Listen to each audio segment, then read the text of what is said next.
Hi అండి, అందరికీ నమస్కారం. మీరు బాగున్నారా? నేనైతే బాగున్నాను. మీరు బాగుండాలని నేను మనస్ఫూర్తి కోరుతున్నాను. మీరు బాగుండాలి, నేను ఉండాలి.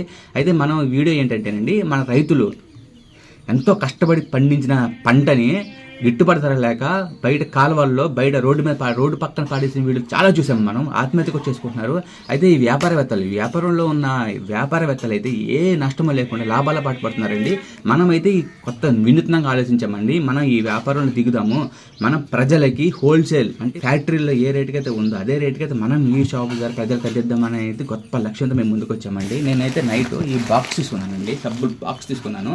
ఈ బాక్స్ నేను ఒక హోల్సేల్ వ్యాపారి దగ్గర తీసుకున్నాను. నాకైతే ఈ బాక్స్ 1220 రూపాయలు పడిందండి. ఒక సబ్బు వచ్చి 8 రూపాయలు 70 పైసలు పడింది. నేను హోల్సేల్ వ్యాపారి దగ్గర తీసుకున్నాను కాబట్టి ఎంత రేట్ పడింది. అదే మనం డైరెక్ట్ ఫ్యాక్టరీ దగ్గర తీసుకుంటే ఎంత రేట్ పడుద్ది. మధ్యలో వీళ్ళెవ్వరూ లేకుండా మనం మన షాపు ద్వారా ప్రజలకు అందిద్దామని గొప్ప లక్ష్యంతో మేము ముందుకు వచ్చానండి. కొంచెం సపోర్ట్ చేయండి. జై భారత్.